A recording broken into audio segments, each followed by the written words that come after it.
오늘 제가 말씀드릴 주제는 이제 근육에 대한 내용입니다. 그리고 내가 왜 이 근육을 정립을 해서 적금이라고 말할 정도로 잘 유지를 하셔야 되는지 등에 대해서 내가 근감소증 환자인지 이런 것들을 좀 다 진단하실 수 있게 오늘 좀 도와드리도록 하겠습니다. AI 요새 많이 하잖아요. AI로 만든 사진입니다. 우리 환자들이 딱 들어오실 때 왼쪽하고 오른쪽하고 딱 보셨을 때 오늘 오신 분들은 어느 쪽이 더 좋아 보이시나요? 왼쪽이 좋아 보인다 생각하시는 분 손 들어봐 주세요. 오른쪽이 좋아 보인다 하시는 분들 손 들어봐 주세요. 오른쪽이 압도적으로 많거든요. 그런데 왼쪽이 사실은 제가 AI한테 뭐라고 했냐면 정상 근육량을 가지고 정상 체중을 가진, 그러니까 체질량 지수를 가진 사람을 만들어 줘라고 했고, 오른쪽은 근육이 부족하고 비만인 사람을 만들어 줘라고 말을 해서 만든 이미지인데, 손은 왼쪽이 더 좋다고 들으셨지만 왼쪽 환자분들이 오시잖아요. 그럼 다 말랐다고 하세요. 나 살쪄야 된다고, 나 살이 조금 붙어야지 너무 볼품없어 보인다라고 말씀하시거든요. 그래서 절대로 왼쪽으로 유지를 하고 싶어 하시지 않습니다. 이렇게 사진으로 보면 확실하게 대비가 돼 보이는데 오른쪽이 훨씬 더 보기 좋다고 생각하시는 것 같아요.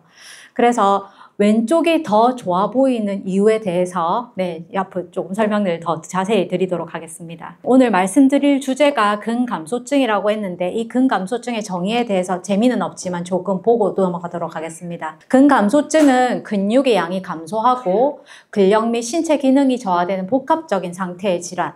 그러니까 우리가 그냥 근육이 없다라고 보는 것뿐만 아니라 근육으로 인한 힘도 약하고 근육으로 이제 신체 기능을 여러 가지를 평가를 하게 되는데 그런 기능도 떨어지는 그런 복합적인 상태를 근감소증이라고 합니다.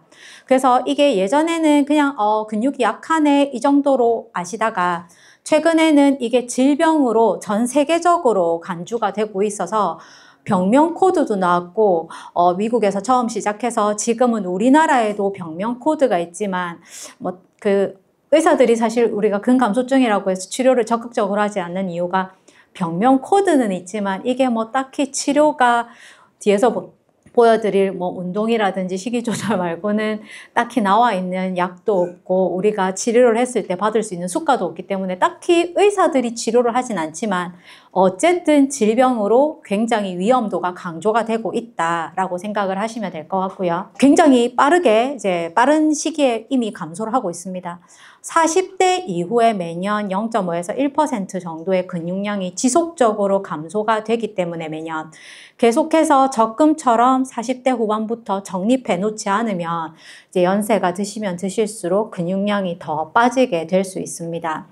그리고 운동 열심히 하고 먹는 것도 관리 열심히 하시는 분들보다도 영양의 불균형이 있고 비활동적 생활 습관이 있고 또 우리 요새는 65세 이상에서는 당뇨가 3분의 1 정도는 있다라고 하거든요. 그러한 만성질환을 가지고 있는 사람에 있어서 더욱더 근감소증이 촉진될 수 있다라고 합니다. 우리가 이런 근감소증과 헷갈리는 부분이 노쇠인데요. 노쇠, 노화, 근감소증 이게 다 비슷비슷해 보이기는 하지만 노화는 그냥 나이 드는 거, 노쇠는 나이가 젊다 하더라도 일단 여러 가지 근력이 약해지고 걸음걸이가 느려지고 기운이 없어지는 그런 모든 상태를 다 노쇠라고 할 수 있습니다. 나이가 80인 건강한 사람과 나이가 60인 좀 오랫동안 앓은 사람과 비교를 해보면 나이가 60인 사람이 훨씬 더 노쇠 정도는 심할 수 있다라고 하는 거거든요. 그런데 그 노쇠의 기본이 되는 것이 근력이 약해진다. 그러니까 근감소증을 가지고 있는 사람이 결국은 노쇠 정도가 좀 더 심하다. 그런데 이러한 노쇠는 한번 생기면 힘이 없어. 그럼 또 못 움직여. 그럼 또 근력이 또 약해져. 악순환입니다. 그래서 미리미리 준비를 해서 그렇게 근육도 잘 유지를 하고 노쇠가 생기지 않도록 예방을 하시는 것이 굉장히 중요할 거라고 생각이 됩니다. 그래서 근감소증의 유병률을 연구자마다 조금씩 다르기는 한데 우리가 근감소증이라고 해서 뒤에서 보여드릴 여러 진단 기준을 다 만족하는 것을 이제 토탈로 보면 한 8% 정도라고 하고요. 그리고 악령만 기준에 따라서 떨어지는 사람은 한 17% 정도고 여자가 남자보다는 다 많은 것으로 되어 있습니다. 나이별로 보면 당연히 나이가 들면은 좀 더 많이 생기죠. 80세 이상에서는 근감소증이 20% 이상, 그러니까 남자에서도 21.5%, 여자에 있어서도 25.9%로 굉장히 이제 옆에 보면은 한 5명 중에 1명 아니면 4명 중에 1명은 다 근감소증이라고 볼 수 있겠습니다. 만성질환이 있을 때도 더 잘 생기지만 만성질환의 발생 위험도 증가할 수 있습니다. 이러한 여러 가지 이제 만성질환이 생긴 분들 제가 근력운동하라고 말씀드리는 경우 굉장히 많습니다. 근력운동을 하지 않고 근육이 줄어들게 되면 결국은 인슐린 저항성이 증가되고 감수성이 저하되면서 당뇨가 더 심해지게 될 수 있거든요. 그리고 또 근육이 줄어들게 되면 뼈로 무게를 다 지탱해야 되거든요. 근육이 없기 때문에. 그래서 결국은 관절염이라든지 골격계 질환이 더 많이 발생을 할 수 있고 골다공증이 조금 있는 사람도 근육이 부족한 경우에는 골절의 위험도가 훨씬 더 증가하게 됩니다. 그래서 그러한 경우에도 근육을 좀 튼튼하게 하는 것이 낙상이라든지 골절의 위험도를 낮추는 데 굉장히 중요하기 때문에 근력 강화를 좀 같이 하시도록 말씀드립니다. 또 우리가 그냥 근육하고 치매가 무슨 상관인가 라고 생각하기 쉬운데 치매라든지 뇌신경계 질환도 연관이 있다라고 되어 있습니다. 그래서 근육이 운동하고 활동하는 데만 중요한 것이 아니라 근육에서 나오는 여러 좋은 성분들이 뼈라든지 내열관계에도 굉장히 좋은 영향을 미칠 수 있기 때문에 이런 여러 가지 때문에 이제 근육을 계속해서 잘 유지를 하셔야 될 것 같습니다. 그리고 또 심혈관 질환으로 인한 사망률도 증가할 수 있다라고 합니다. 그래서 오른쪽에 제가 대표적으로 이제 강의 준비하면서 저도 한번 읽어봤거든요. 당신도 느리게 나이 들 수 있습니다라고 하는 책이 있었는데 이게 그 노년내과 전공하시는 지금 진료 보고 계시는 정희영 교수님께서 지으신 책인데 이 책에서 이제 근육의 가치를 말을 한 그 내용이 있어서 잠시 말씀을 드리면 근육 1kg가 1,300만 원의 가치가 있다고 합니다. 여기서 보면 1,300만 원이 그냥 이게 뭐 우리가 어렴풋이 생각을 하면 뭐 그럼 근육이 어떻게 1,300만 원이라 생각하실 수 있겠는데 근육이 약해짐으로써 생길 수 있는 여러 가지 질환으로 인해서 병원에 입원하게 되면 한 400에서 600만 원 정도가 든다라고 하고요. 거기에 우리가 벌 수 있는데 못 버는 돈, 그리고 주변에서 나에게 신경을 씀으로써 드는 기회비용 등등을 모두 포함을 하면 사실 어르신들 편찮으시면 자녀들이 신경 쓰지 않습니까? 그런 여러 가지 비용들을 다 고려하면 사실 많이 잡는 데서는 1,400에서 1,600만 원까지도 잡는 데가 있거든요. 그러니까 근육이 사실은 돈이라고 보시면 됩니다. 그래서 여기에서 또 하나 굉장히 중요하게 개념으로 잡고 있는 게 이동성입니다. 근육이 부족하면 움직일 수 있습니까? 없습니까? 못 움직입니다. 그러면 못 움직이면 그로 인해서 생길 수 있는 여러 가지 합병증들이 더 많이 생길 수가 있죠. 그래서 제가 이제 당뇨 조절 안 되시는 분들도 말씀을 드리거든요. 그냥 당뇨 조절 안 하고 싶으신 분들도 굉장히 많아요. 당뇨는 절대로 딱 죽는 병이 아닙니다. 굉장히 힘들고 이동성이 떨어지는 그런 질병입니다라고 말씀드리거든요. 그래서 이제 계속 당뇨를 조절을 잘 하시는 것만큼이나 근육을 지키는 것이 중요하다라고 말씀드릴 수 있겠습니다. 그래서 이제 진단을 좀 해보겠는데요. 종아리가 약하신 분들은 근감소증의 위험도가 높아집니다. 그러니까 근감소증 가능성이 있다라고 보실 수 있겠습니다. 우리가 종아리를 원래는 줄자로 재거든요. 그런데 재기 좀 힘들잖아요. 그래서 간단하게 해볼 수 있는 게 핑거링 테스트입니다. 한번 앉은 자리에서 해보실 수 있겠습니다. 종아리에다가 검지와 엄지를 딱 대고 엄지를 뒤쪽에 딱 붙여서 검지가 앞에서 만나는지 안 만나는지 해보시면 됩니다. 검지 앞쪽이 안 닿아야 좋은 거고 딱 닿으면 막 그냥 그런 거고 좀 겹친다 하면 근감소증이 강력하게 의심되는 겁니다. 겹치면 이제 하체 운동을 열심히 하셔야 됩니다. 장단지가 우리 심장하고도 비슷하다라고 말씀 들으신 적 있으시죠? 굉장히 중요합니다. 그래서 장단지가 튼튼해야 건강할 수 있습니다. 이게 자가 진단 설문지고 사실은 근감소증이 여러 나라, 그러니까 미국 사람이랑 우리나라 사람이랑 같을 수는 없지 않습니까? 그래서 한국형 자가 진단 설문지를 만들었습니다. 이 설문지에서 이제 질문 내용에 따라서 점수를 매기도록 되어 있는데 여기에서 4점 이상일 경우에 근감소증이 강하게 의심되거든요. 이 자가진단 설문지는 좀 제가 봐도 좀 심한 경우에 나오긴 나오겠더라고요. 배 한 박스는 조금 힘이 부족할 수 있긴 하지만 걷는 거는 잘 걸으실 것 같고 의자에서 일어나서 침대까지는 잘 가실 수 있을 것 같고 10층이 아니라 10개의 계단이기 때문에 그 정도는 다들 하실 것 같습니다. 오늘 오신 분들은. 그래서 종아리가 약하신 분만 좀 운동을 열심히 하시면 좋을 것 같습니다. 여기에서 조금이라도 이상이 있으신 분들은 그 뒤에 이제 진단을 한번 받아보셔야 되는데 이게 한 가지로 탁 진단 내려지는 거 아닙니다. 뭐 당뇨처럼 피검사 해가지고 딱 나온다든지 이런 게 아니라 근육량과 근력과 신체 기능을 모두 이제 평가를 해서 이 모든 기준에 따라서 근감소증을 진단할 수 있습니다. 각각을 조금 자세히 살펴보도록 하겠습니다. 악력을 뒤에서도 측정해 볼 건데요. 우리가 나이가 들수록 아니면 근육이 빠질수록 그 병 뚜껑을 이렇게 돌려서 따는 거 있잖아요. 따기 힘드신 분들 있으시죠? 네. 그게 먼저 빠집니다. 그리고 펜 쥐기 힘드신 분들도 있으시죠? 손이 떨리는 거 말고 힘을 줘서 펜을 쥐고 오랫동안 글씨 쓰고 뭐 성경 필사하시는 분들도 계실 텐데 필사를 좀 더 길게 하기 힘들고 그러신 분들 있으시잖아요. 그런 경우에 이제 악력이 떨어졌을 가능성이 있습니다. 그래서 이게 악력 측정기가 뭐 병원마다 있는 데 없는 데도 있지만 보건소 같은 데 가도 악력 측정기는 많이 비치되어 있고요. 요새는 예전하고 틀려서 학교에서도 체력장에 다 악력을 재더라고요. 그래서 악력 측정기가 있는데 가셔가지고 한 번씩 측정해 보셔도 좋을 것 같습니다. 이 악력은 독립적인 근감소증 진단에 들어가는 기준입니다. 그래서 나중에 보시겠지만 남성에 있어서는 악력이 28 미만일 때, 여성에 있어서는 악력이 18 미만일 때 근감소증 기준이라고 하고 제가 한번 해보면 한 25 정도 항상 나오거든요.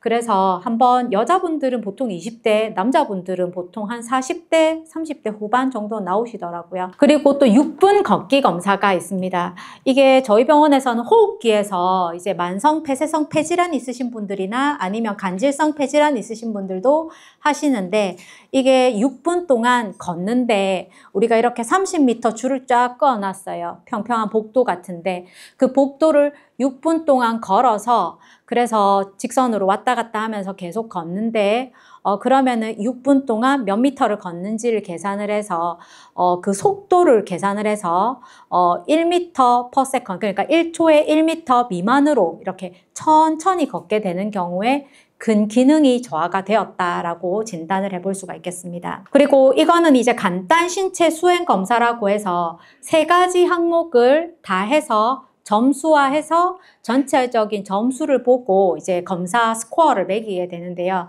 영어로 나와 있어서 잘 모르니까 제가 하나씩 따로 설명을 해드리도록 하겠습니다.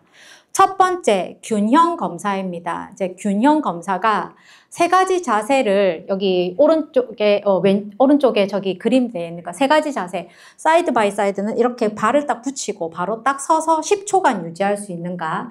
그리고 세미 탄뎀은 한 발을 반쯤 걸쳐가지고 이렇게 서서 10초 동안 유지할 수 있는가. 3번째 자세는 일직선으로 이렇게 서서 10초 동안 유지할 수 있는가. 3번째 자세가 제일 힘들거든요. 그래서 이 각각 자세별로 해서 점수화로 매겨가지고 점수를 나중에 다 합산을 하도록 되어 있습니다. 그래서 어떤 자세도 다 가능하면 높은 점수를 받을 수가 있고요. 그리고 어떤 자세도 잘 안 되면 0점 이렇게 스코어를 매기게 됩니다. 두 번째도 이제 여기서 앞서 보셨던 뭐 6분 걷기 검사처럼 보행 속도를 측정하게 되는데 이제 4m를 평소 속도로 이제 걷게 하고 나서 두 번 정도 측정을 해서 평균을 내도록 하고 있고요. 여기서 뭐 지팡이 짚으시는 분들은 지팡이를 짚는다든지 원래 쓰시던 보조기구는 허용을 하도록 되어 있습니다.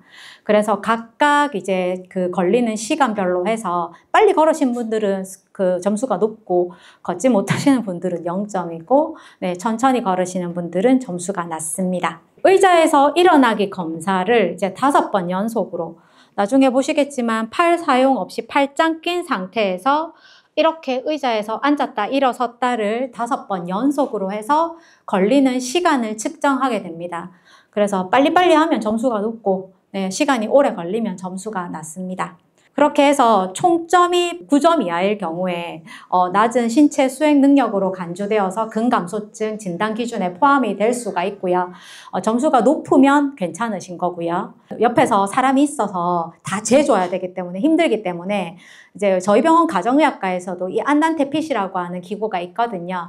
그리고 보건소도 있는 경우도 있고 없는 경우도 있는데 이제 이런 안단테핏이라고 하는 근감소증 진단을 할 수 있는 기구가 있기 때문에 여기에 가면 이제 여기 발판이 있어서 여기에서 뭐 그 균형 검사하실 수 있고 요 카메라로 보행 속도도 보실 수가 있고 일어서기 검사에서 시간도 재질 수가 있기 때문에 요 검사로 바로 이렇게 점수가 나와서 근감소증 진단을 하실 수가 있기 때문에 보건소에 있었다고 제가 본 것 같기는 한데, 또 그게 뭐 이게 저희가 쓰는 경우도 있고 안 쓰는 경우도 있기 때문에 문의해 보시면 좋을 것 같고, 저희 병원 가정의학과는 있다고 합니다. 앞에서 보셨던 이 검사들 다 했는데 아무래도 좀 이상하고 내가 근감소증에 가까운 것 같다라고 하면, 아니면 좀 힘이 없거나 이렇게 하시면 인바디 검사라고 우리가 알고 계시는 검사입니다. 해보신 분들 많으시죠?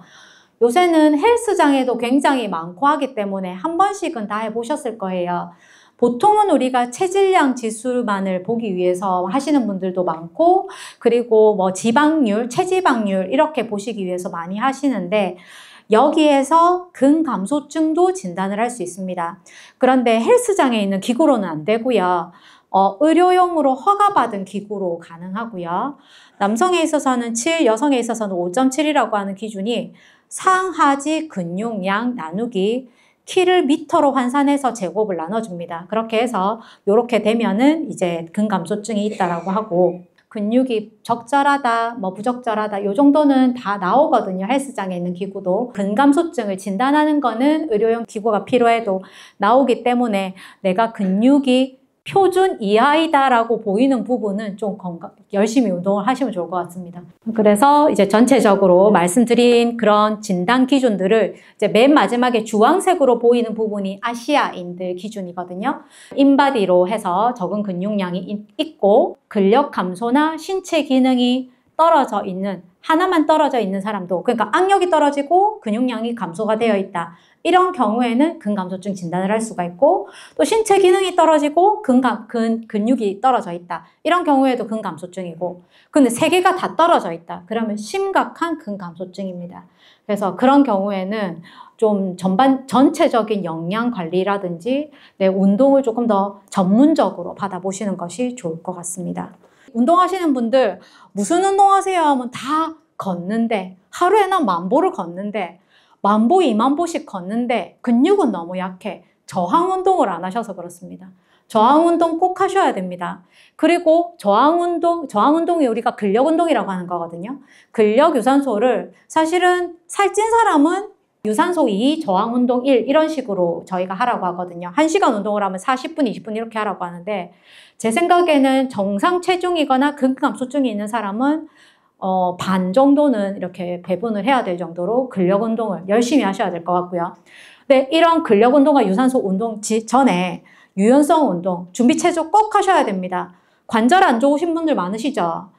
무리하게 운동하시면 무릎 다 나갑니다. 그래서 운동 열심히 하시고 나중에 무릎 수술하시는 분들 굉장히 많습니다. 그래서 꼭 유연성 운동 미리 하시고 운동하셔야 됩니다. 영양 섭취도 하셔야 되는데, 우리나라 70세 이상 여자들의 탄수화물 섭취 비율이 얼마 정도 될까요? 80에서 85%.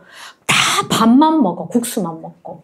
고기 안 먹고. 고기를 먹어야 되는데 다 김치하고 밥만 드셔. 그래가지고 단백질을 안 먹습니다. 오실 때마다 단백질 꼭 드시라고 말씀드립니다. 뼈도 튼튼해야 되기 때문에 칼슘과 비타민 D도 꼭 섭취하시라고 말씀드리고, 너무 작게 먹어도 안 됩니다. 충분한 에너지 섭취를 하셔야 되는데 탄수화물만 드시면 안 된다는 겁니다. 그리고 또 생활 습관도 개선해야 되죠. 네, 하고 싶은 거 다 못합니다. 네, 근데 스트레스도 쌓이면 안 되기 때문에, 네, 그래서 그렇고 잠도 잘 자야 됩니다. 불면증이 굉장히 많으시거든요. 네, 잠 못 자서 힘드신 분들 정말 많으시기 때문에 자기 전엔 핸드폰 절대 보시면 안 됩니다. 그리고 환경 개선, 낙상 예방할 수 있는, 사실은 애들만 그런 게 아니고 어르신들도 제가 보기에는 저상 침대 쓰시면 좋을 것 같아요. 침대에서 떨어지는 사람, 화장실에서 미끄러지는 사람 엄청 많습니다. 네, 다들 조심하셔야 되고, 이게 전체적인 맥락이 쾌락 불변의 법칙이라고 합니다. 앞서 보여드렸던 그 책에도 나오는 대목인데, 내가 지금 내 하고 싶은 대로 하고 행복하게 살면 나중에 힘듭니다. 그런데 지금 좀 힘들면 나중이 행복합니다. 결국은 근육은 내 몸의 접근과 같은 것이기 때문에 지금 좀 힘들다 하더라도 나중을 위해서 조금 참으시면 좋을 것 같습니다. 노세 그 사이트가 있더라고요. 나라에서 하는. 거기에 이렇게 7대 수칙이 있어서 한번 외쳐보면서 강의 끝내도록 하겠습니다. 먼저 앞에 빨간색 글자 외쳐주시면 제가 읽어드리겠습니다. 건강하게 마음 다스리기, 강한 치아 만들기, 가려 먹지 말고 충분히 식사하기, 화를 높이는 담배를 멀리하기, 만성질환 관리하기, 사람들과 자주 어울리기, 성실하게 운동하기. 네, 다 열심히 해주셨으면 좋겠습니다. 강의는 여기까지였고, 네, 감사합니다.